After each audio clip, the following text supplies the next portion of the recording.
Hello and welcome back to the platform. This is a show where we invite 4 bright personalities and a mentor where they get to share insights on their professional and personal journeys, equipping you for the future. And in today's episode, we are more than honored to be joined by the amazing Mr. Phila PHD Dlamini. Hello, my name is Kudzai and I'm from Sibane. Hello, my name is Simelane and I am from the capital city of Mbabane. Hello, my name is Vubu. I am from Mbabane, but originally from the Sugar Belt. Hello, my name is Langeli Temabila. I am from Mafukula and I love public relations. I currently run an organization that helps kids that are struggling with reading in Mbabane. So the career path that I am in is digital content creation, and I'm also an actor. At the moment, I am working as a digital communications practitioner.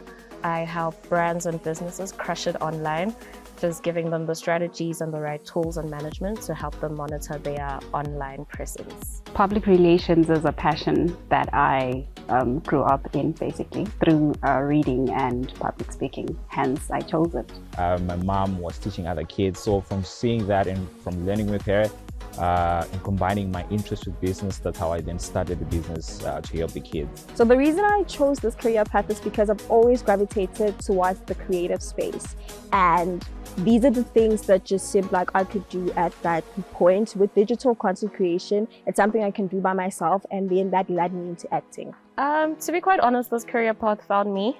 I've been creating content even before I knew it was content creation. And then when I realized I could turn it into a career, helping brands and businesses create their own content. Working with my former CEO and my current CEO at the municipalities, Manzini and Mbabane. Okay, I'm helping the kids. That's the main thing that I do. Actually, that's the only thing that I do. And making content. My career highlights and achievements have to be being part of the 24 participants of the Vugubana Sound Lab. That was definitely a highlight for my career. Some of my career highlights include working with amazing brands like MTN Eswatini on campaigns such as Go For It, as well as copywriting some of the coolest ads in the country. I think my love for people and communicating and narrating brand stories and service delivery. Alex Hormozi, Stephen Bartlett. Yeah, those are, Alex Hormozi is an American entrepreneur. Stephen Bartlett is a British entrepreneur.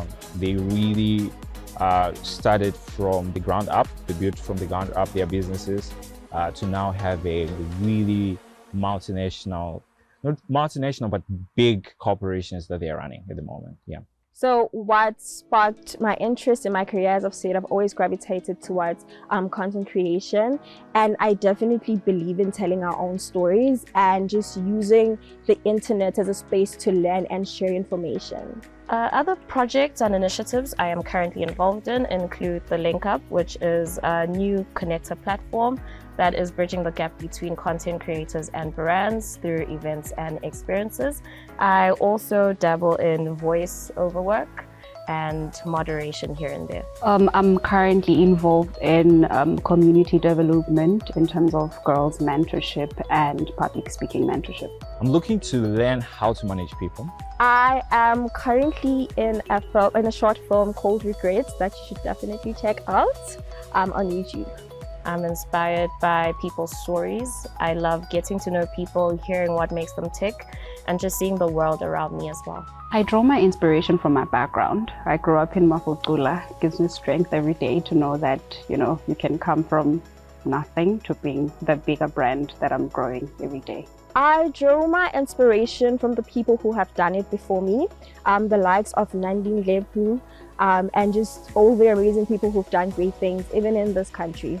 Well, after learning from him, I definitely will apply what I would have learned from him, and hopefully I'll be able to grow the team that I'm trying to build at a level that will be sustainable and that will be impactful in the sense that when we grow the business in other communities, we'll be able to reach a lot of kids that we can help. I believe, not think, I deserve to sit at the table with Phila Dlamini because I think we share something in common. He seems like a multi-passionate person, and I am a jack of all trades at times, and it will be a very insightful conversation, I believe. I think I deserve a seat at the table with Phila Dlamini because I am an active learner. I believe in learning from others and sharing information, and this is definitely the perfect platform. I think I deserve a sit at the table with Phila Dlamini because I would love to use public relations and public speaking for organizational development. And with that said, we welcome our 4 bright personalities and of course accompanied by our champion for the day, which is of course Mr. Phila Dlamini, joining us to just share some insights on his journey and most importantly, mentor our participants. Ladies and gentlemen, welcome to the platform. Thank you. All righty, Mr. Dlamini. We do have some icebreaker questions for you just to kick off the show, on a lighter note before we get into the burning questions. Right next to you is a bowl, of course. You get to pick 3 questions and answer them very briefly. Okay, we go for it. Yeah. I don't know, eh? It's not that deep. Who is someone you wish you could see now in this moment, and what would you say to them? I always want to see my grandma. She's my friend. Just say, how you doing? That's good. That was an easy one. Mm-hmm. Was there ever a time you felt like giving up on yourself or your journey? What pulled you through? Yeah. Obviously, there's always moments of doubts in anything that you do. I guess what pulls me through at almost every moment is the end goal, the desired result. Having won before, I want to win again. Mm-hmm. I'm chasing that high all the time. What's the most expensive thing you've ever bought, and was it worth it? A house. It was worth it. Yep. It's a house. All righty. Now we get into the more professional, side of you. Firstly, can you just please take us back to your first public speaking moment? How did it feel, and did you ever imagine that you would be the person that you are today? Starting with the last question, I never thought I'd be the person that I am today. Yeah. How it felt, nerve-wracking. The year was 2001. I was already in high school, so it gives away my age. And that started this public speaking thing in the morning. It was just something that we were forced to do. Yeah. And it happened that on almost the first instance, my name was picked, almost from a bowl like this. And it was me and a friend now, a lady. So went up to the stage, and of course, ladies first, and she went in, man. And she was one of those, feisty ladies. So she did a great job. My turn came, and I ran off the stage. It was that bad. And the deputy principal brought me back. It was still, bad. And having had that really horrible experience, I said to myself, I don't want this to happen to me again. I didn't know it was going to build up to what it is today, though. Yeah. All right. And as I had already mentioned, we are joined by 4 participants. I think they'll ask the more pertinent questions towards your career and, of course, get all the insights that they need. And just to start it off, we do have Langeli here. Hi, Phila. Hi, Langeli. Thanks to that principal, you're here today. Let's appreciate him or her. So what inspired your career transition from, engineering to public speaking and communications? Yeah, so it's really the other way around. As I've already said, it started in 2001. That was public speaking. There was no engineering in sight at that point. I didn't even think I would pursue a career in engineering at that point. So what I did is back in high school is I already built a public speaking sort of persona. Okay. That's where the PhD journey started. And then because I guess academic aptitude, we all have to go to university.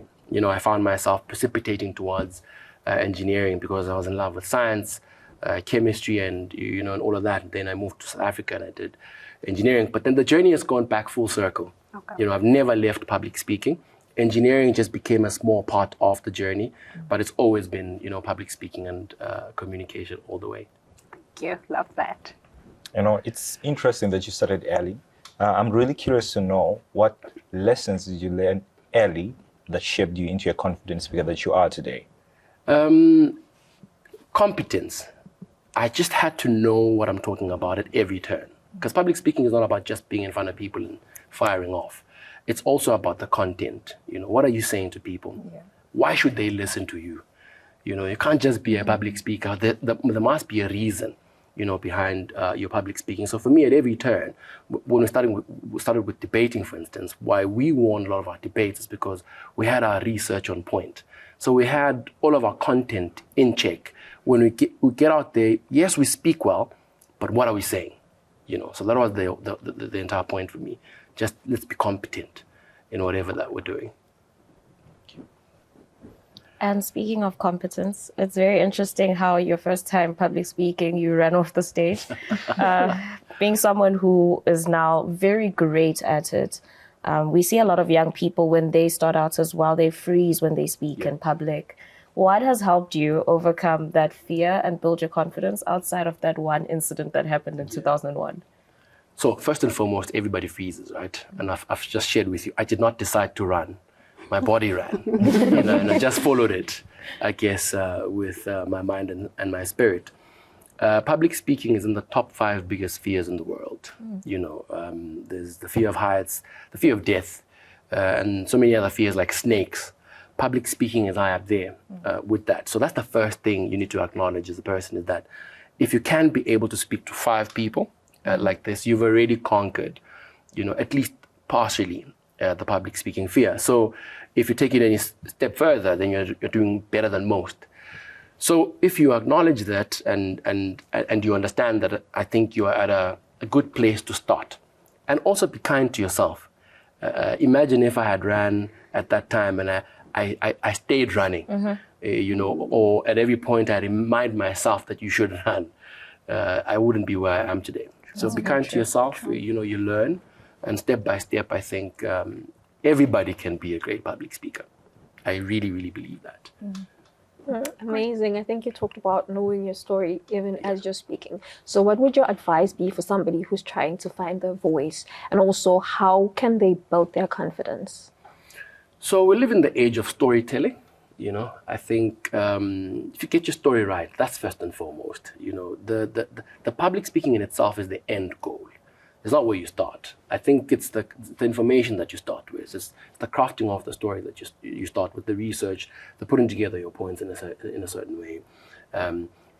Once you have that in check, the voice will come, because at least now you have an order and you have a chronology of what you want to say to people and really the gist of what you're trying to say or what you're trying to share. And then I think at the end of the day, then you will. It's like soccer players train. Stay fit, train, and you train for 5 days in a week to play just one game, over the weekend. But the training is the most important part of the game. That's where you win the game. So even in public speaking, I think that's where you find your voice from really just preparation. Amazing. Yeah. And you've certainly found your voice, but how do you prepare for high pressure moments? You're exposed to being in the boardroom. I think speaking in front of your colleagues is also a high pressure moment. And of course, the big stages. How do you prepare for such moment? And is there any difference really between the two? There definitely is a difference because of you need to prepare in different ways, for the two. If you're speaking about a boardroom, for instance, if you're going to be delivering a report to really important people, you must have your facts in check, your data, everything. Because one question could throw you off if you're ill prepared for that, so that's important. If you're going to be doing anything corporate, really, you need to know your story. If you're going to be hosting, say, for instance, the Eswatini investment conference, and there's investors in the room that are coming from all over the globe. That moment is massive, not just for you, but for the country as well.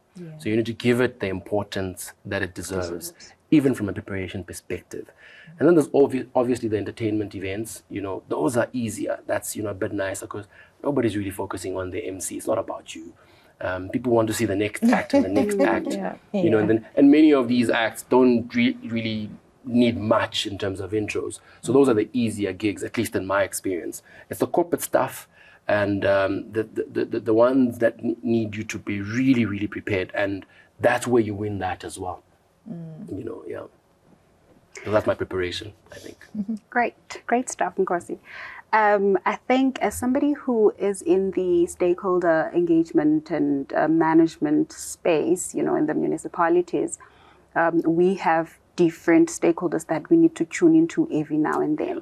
So I think this one is very pivotal for me to know, because 1 minute you're an MC of an event, you know, so now you need to have a mindset, you need to have a mantra. What do you say to yourself before you step on that stage so that these people that you're going to can actually relate and you create that particular rapport? Yeah. You know, for me, every time before I get onto a stage, firstly, I get nervous, really, really nervous. I can't even sleep the night before. In fact, for many nights before a big event, or even a small event, or any event where I have to just show up. But the moment before I get in, you know, to stage where you're shaking for the last time and now the mic is ready, they've given you the mic now, and then the light is on you. There's always that moment of, this is it. You know, like there's no bigger moment than this. Everything culminates to this. You know, and this is the moment for me to show up like I've never showed up before. No matter how small the event is and no matter how big the event is, 'cause you never know who's watching. You know, you never know who's listening.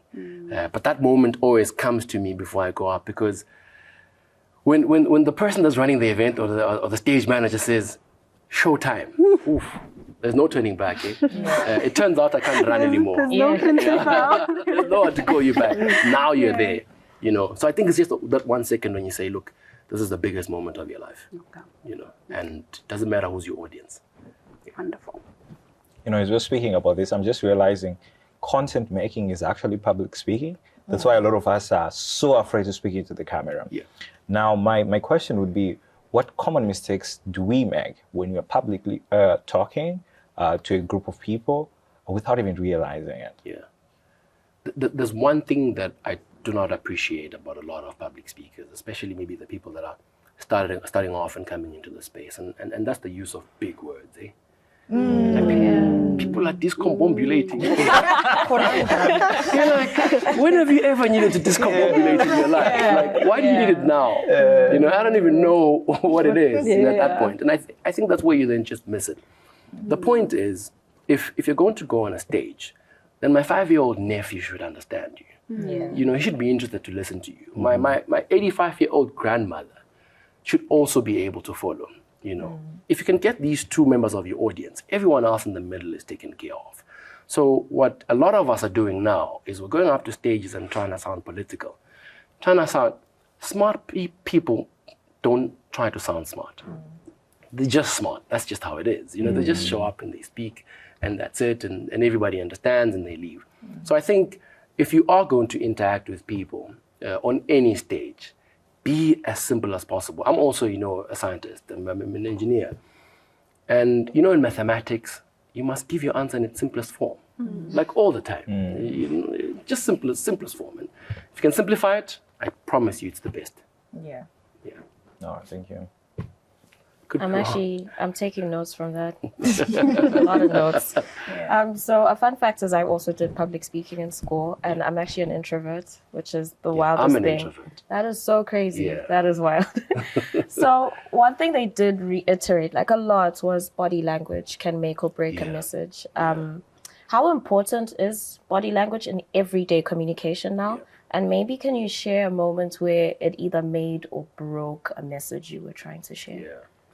I think it makes or breaks a message all the time, because I use my face a lot. I express my emotions in my face. My friends always say, look, you can't play poker. Like we can see your excitement, we can see when you're not excited, and that. And I think it's important, you know, body language. It's very, very important. It helps you land a message, you know. So it's one of those things that I think as a public speaker you must be able to figure out and use that to your advantage, you know. Again, especially because in the communication space, there's the listening bit. You know, you might not want to be very expressive with your emotions. Imagine you're in an interview, right? And you say something, one of the panelists starts frowning. It can throw you off. You know, you're there, and so as a panelist in an interview setting, I'd love to just be as normal as possible, so I don't throw the person that I'm interviewing off. You know, and again, if you're a public speaker, you should be able to take people's expressions, because if you're on stage and you're presenting and you're speaking and somebody starts shaking their head like this, and you're presenting data, it could throw you off. So you must be very strong, because you cannot control how people will react with their bodies in front of you. So you must have that strength or that ability to be able to engage even at that level.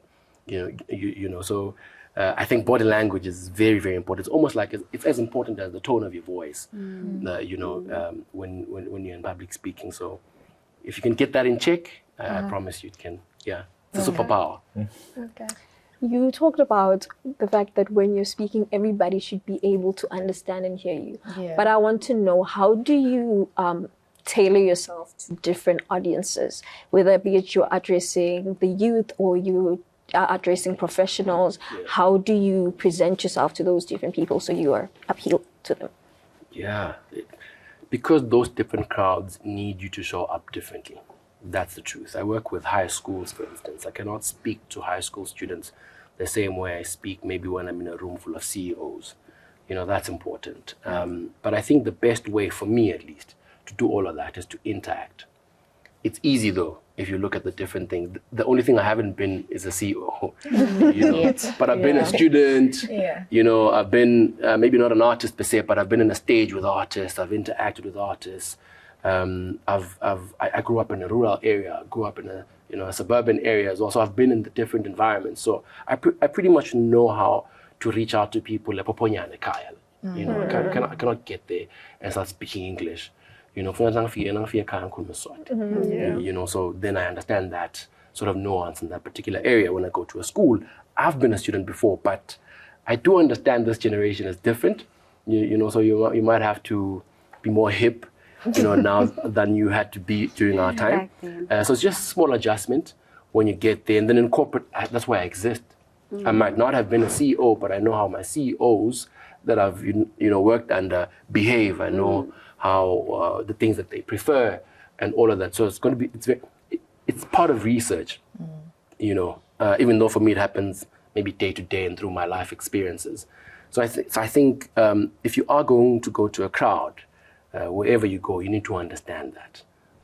I've spoken in different countries as well, and I've had to understand that country's sort of nuance before I get there and start behaving like a Swazi, and everybody's just shocked and taken aback. I must understand what the guys in Malawi like, their language, must have a couple of lines in store for them. So it's different strokes for different folk, I guess. Indeed. Thank you so much for that one, Mr. Dlamini. We will be taking a short commercial break. When we return, we continue to break down these very burning questions, and I think it gets juicier as we go. So please do stick around for it.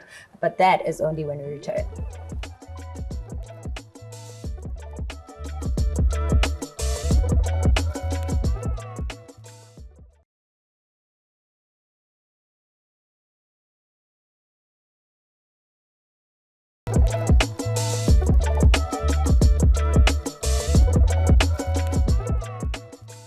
I think this opportunity will help me advance my career in business by giving me access to different minds. I am meeting so many amazing people within the art space and within the business space as well. I think it will help me because I'd love to make management in the next coming 2 years. So he's the great person to channel me towards that. I hope this opportunity will make me advance in my career by, one, meeting the people that I will be meeting today. It's giving me an opportunity to network and get to know other people who are doing what I'm doing or related to it.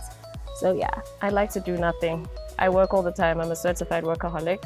But if I am to do something, I do enjoy hiking, traveling, painting, the arts. What do I do in my spare time? I sing. I think as young people, we need to be more resilient, more transparent, and more fueling towards the passions that we want to achieve. So my view on the young people in Eswatini, I think I work with them a lot, and I see that we have a lot of talented people, and really what we need is to I think they need to collaborate more, because we are there.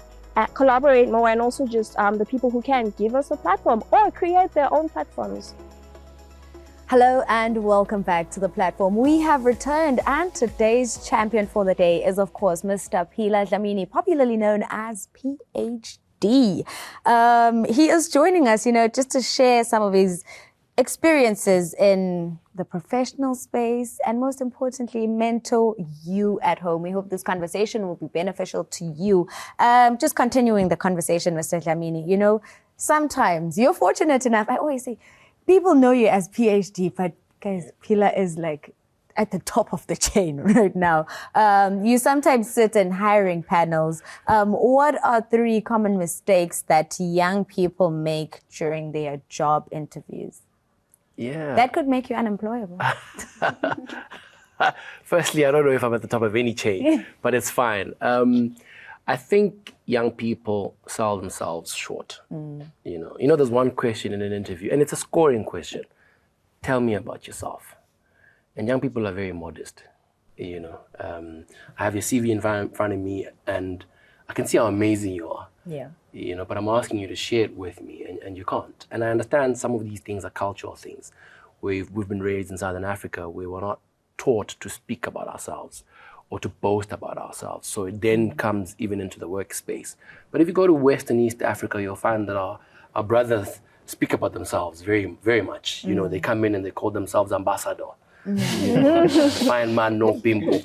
And they can go for the entire day speaking about themselves. I think that's one mistake that we do as young people. And then secondly, you find technically we're gifted. A lot of us know what we're doing, but we're not able to market our technical abilities, to be able to share it with a layman. I'll sit with a panel of interviewers where maybe 1 or 2 of us are experts, but there's 2 people from HR that aren't experts, and it's your duty to bring them in to your technical expertise. Yes, the panelists that are experts will then maybe score you better, but I think you also have a duty, like I was saying earlier, of simplifying things, making people understand. You know, it's a superpower, you know, to be able to do that. And then third and last, I think it's always nice to have a person in an interview that's prepared to ask us questions. You know, like we give you a chance at the end. What would you love to know? Show us that you're prepared. Show us that you are inquisitive, you're curious, either about us as panelists, as in our expertise. You heard I'm an engineer. Would you love to, you know, to show that you're observant, you're paying attention to detail, or about the business that is interviewing you? What would you love to know that is not on the website? You know, so those are some of the things that I think. There's more, but I think that's enough. Oh, thank you so much, Nkosi. Truly appreciate that, actually. Now that we've tailored all the all the problems, or rather the mistakes that us young people make during interviews, how best can one prepare themselves for that particular interview? You know, the day before, the week before you've been called. How best can one then, you know, channel down everything that they want to know for that particular interview? You know, I've been in spaces where you can see that the person didn't even read the job description. Yeah, it's like, are you serious? You applied for this job.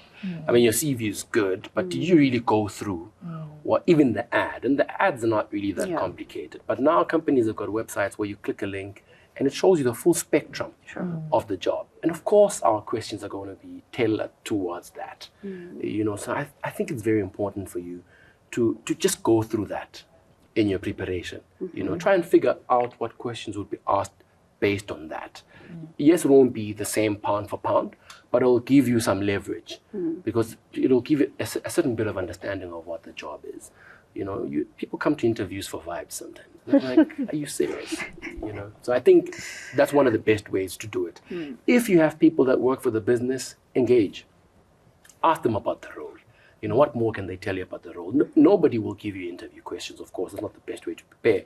But just go in there and show some interest and really be committed. Got it. You know, I want to ask you a really personal question. Okay. You're speaking from the interviewer perspective. Yeah. I want to turn it to be the interviewee, the person who's being asked. Yeah. I'm sure you've gone through a lot of interviews. Have you ever failed any one of the interviews? I mean, you're fluent when you're speaking, you're confident at all, and after all that, you still fail. Has it ever happened? Yeah. If it has, how did you recover from that? If interview success was based on how well you speak, Yeah. it would be a different story. It would be President Trump right now. Yeah, I have at least twice. You know, one very recently even.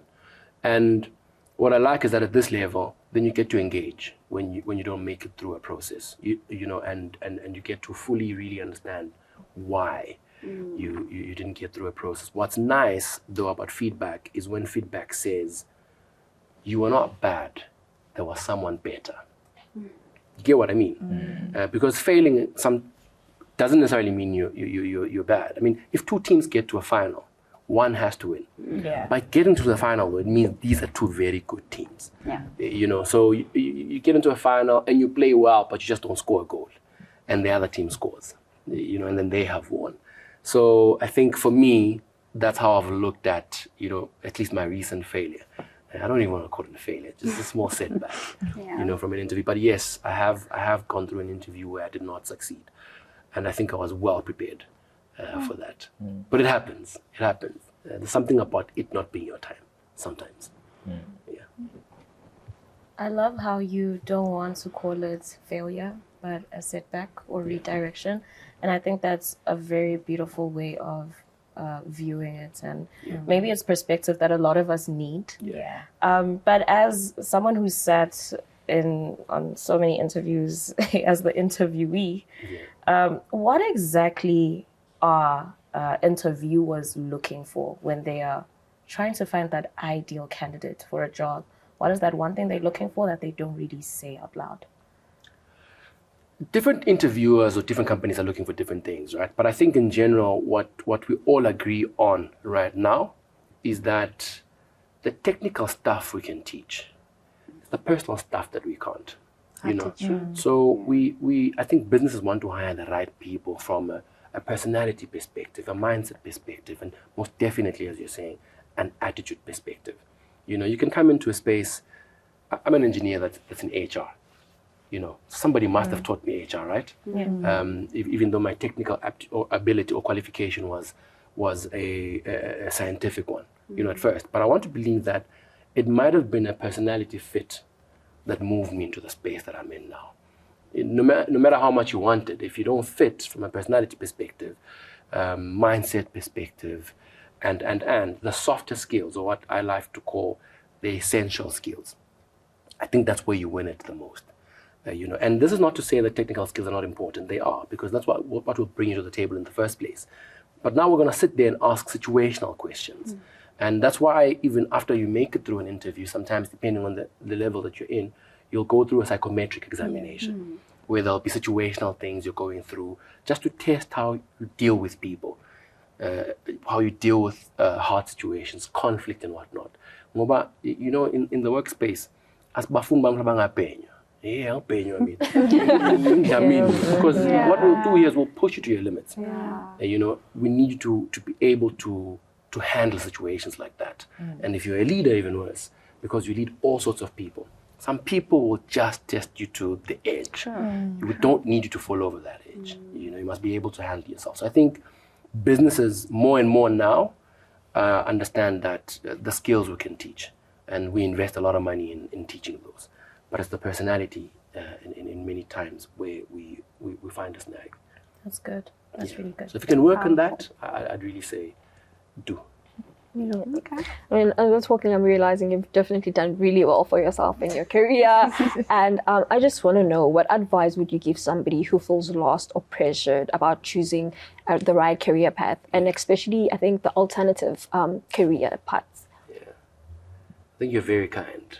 My daddy, it's first and foremost. I don't know if I've done really well for myself. You know, there's moments every time I pivot in my career. You know, so sometimes when you do that, you look back and ask yourself, what if? You know, and when things don't go right, you ask yourself, what if? You know, so it's first and foremost being able to deal with things like that. Very, very important. And I think as any person going into any career, what always matters is to show up. Do what you say you can do. You know, do what you have to do. If you can go the extra mile, go the extra mile. But what we notice more and more is people want a job until they get it. Once they get it, then they're chilled. You know, hey, these guys don't pay me enough.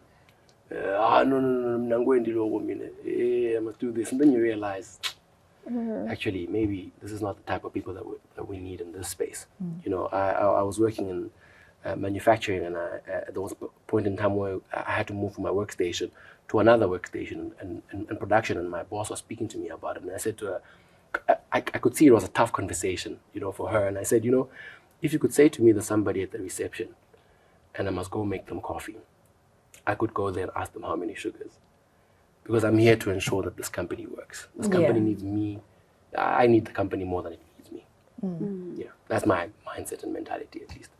And that just speaks to, maintaining good relationships within your workspace. And I think one thing that you've managed to do, being called time and time again by different people, by different brands, means that, your relationships are quite good. Which leads me to asking, what goes into creating and maintaining relationships, especially with brands? Because I think that's how you manage to bag your next job, from the speaking side, most importantly. Every brand believes it's the best brand. Treat them as such. Brands take themselves seriously. Yeah. Don't get there and not take them as seriously as they do, or better. My job, whenever I interact with any brand, is to ensure that first and foremost I validate the fact that they are the best, and then secondly I show that through my work. And small things, get there on time, go to the meetings, interact with them, ask the questions, suggest, whenever you have a suggestion, and then just be on the money all the time. So I think for me, that has been one of the secret weapons, just to be well informed about that particular brand at whatever point that I have to work with that brand, because they take themselves seriously. All right. I'll allow Langalile to ask one question just before we go on our commercial break. Okay, thank you so much, Phila. I'd love to give you a personal compliment, probably myself as well. In 2017, I was a student president at Mhlome High School, and you came there and you spoke. And you said we shouldn't be meanderers. And I'm so glad that today you and I are talking and none of us are a meanderer. I'd love to ask, what crucial advice would you give to somebody that is multi-passionate like yourself, so that they don't find themselves overwhelmed with a lot of work when they try to, deliver? As you've said, that brands take themselves seriously. So what advice would you give to somebody that probably is talented in, across different fields, and they want to try and fill up those shoes in those different fields, but also at the same time they don't get, a lot of burnout in the process? It's a very tough one, because I cannot say people should let go of some of their passions. I mean, who am I to say that? But there is an adage that says, "Jack of all trades, master of none." I know it continues after that, but I'll end there and say there's a danger in trying to do everything at the same time. There's a very big danger. I might look like I'm doing a lot of things, but really it's the same thing with different people, or at different stages, but it's really just the same thing. And I think the focus and being a specialist for me has worked. I've just been lucky to be in the corporate space that complements even the things that I do outside maybe of corporate, which is really within, because some of my clients are corporate clients. So I wouldn't be able to say to a person, you can still do all of it and not be burned out. I don't think it's humanly possible. If it is possible to narrow it down, that would be my advice. I'm not saying to one thing, but to a few things that you can be able to manage. Perfect. There's honestly so much that we can speak on regarding that, but I think we'll continue the conversation right after the break as we continue to talk just about the future and career development just in general, but that is only when we return.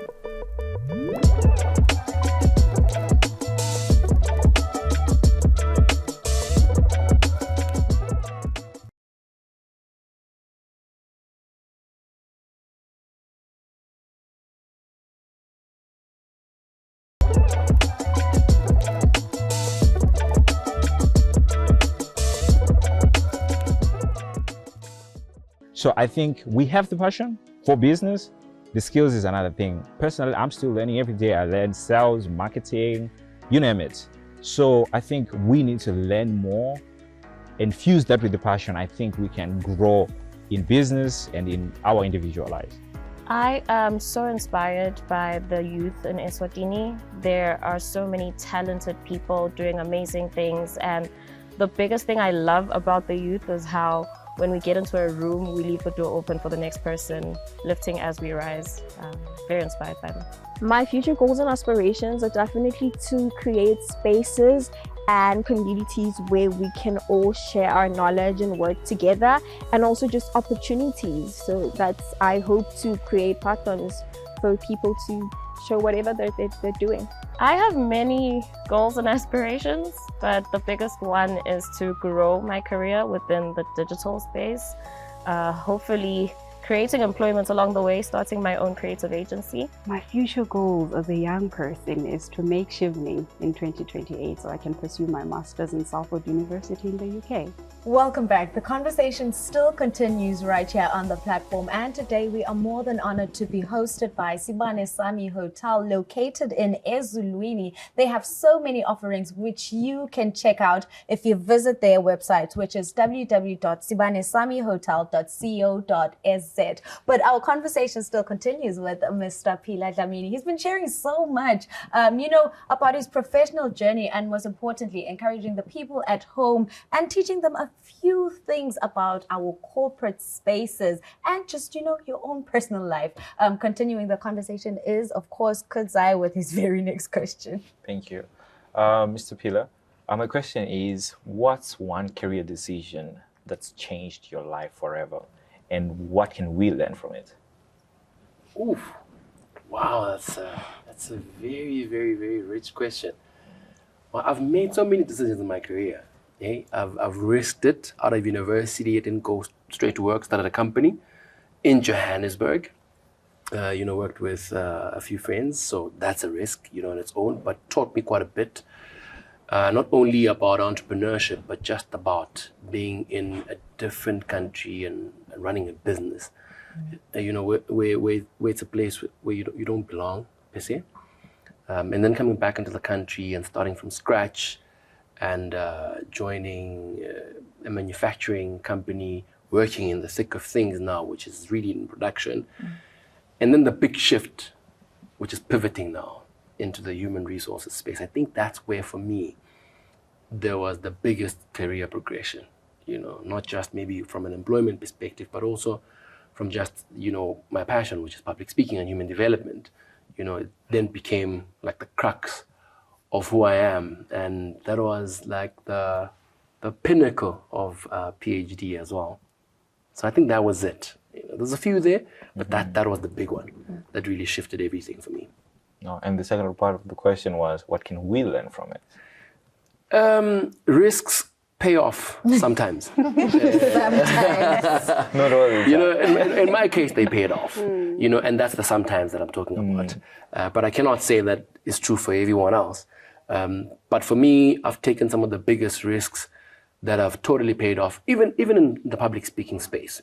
For instance, one of the biggest advice you'll get from public speakers is don't use jokes, because jokes sometimes don't land. But I've now gotten into a space where I can risk it. Even if it doesn't land, I can come back. You know what I mean? Because I now understand how to manage risk in many different spaces. So yeah, I think risks do pay off sometimes. Thank you. I'm going to make that my tagline. Sometimes. So beyond this amazing career that you've built and your rich academic background, sometimes life can be school. Yeah. What has been an informal learning experience that you've had that has really shaped how you approach business, leadership, problem solving? Informal. I've done a lot of formal learning. Informal learning. You mean like not a certificate, just something I've learned in the social space, maybe? Maybe from an experience, from an interaction, from a choice you made? I think, look, there's a realization that I can share, right? And it's really just about being at work and showing up in your best self all the time. So you spend about 8 hours at work every day. You spend, on average, about 8 hours sleeping. And there's the other 8 hours that none of us can account for. or at least not in its entirety. So the 8 hours when you're asleep, you're not necessarily conscious. So let's put that away, right? The other 8 hours where you don't know what you're doing, I'll say let's put that away as well. The 8 hours when you're at work, when you're fully conscious, when you're fully there, I believe is a space where you should be at your happiest and you should be at your best, because that's most of your life anyway. If you're miserable there, I can say that your life is miserable. Yeah. Because you're not miserable asleep. You're sleeping. You're not miserable watching TV. But if you're miserable at work, that's the worst. So what I've learned, what I've built over the years, is to be able to contribute to a positive working environment. You know, when I get to the office, people must be happy. I must ensure that the people that are around me want to be around me in the office, either through the way that I show up for work or through my personality. And I'm not saying people should leave their problems at the door. No, I mean just coming in here and being intentional about being in that space. Very, very informal, but very important, you know, for me, because that's that 8 hours that I can account for, you know, almost like hour for hour. So that's really it. And I think it's very important for me, at least. Okay. Amazing. You know, I would call you a global citizen because you are relevant in a different, outside this country, and you've really done well. I will continue, you have done well. So, and as for someone at home and us who want to create, you know, a globally renowned brand, what are the elements that we can incorporate?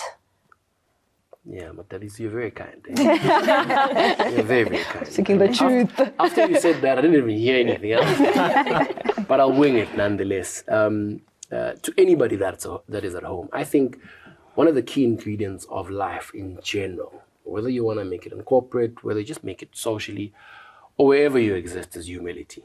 You know, and I know that we've been brought up in a very humble country. A lot of us think by maybe speaking soft and not being too loud, that's humility. You know, but I think for me, humility is just one, self-respect. You know, respecting yourself.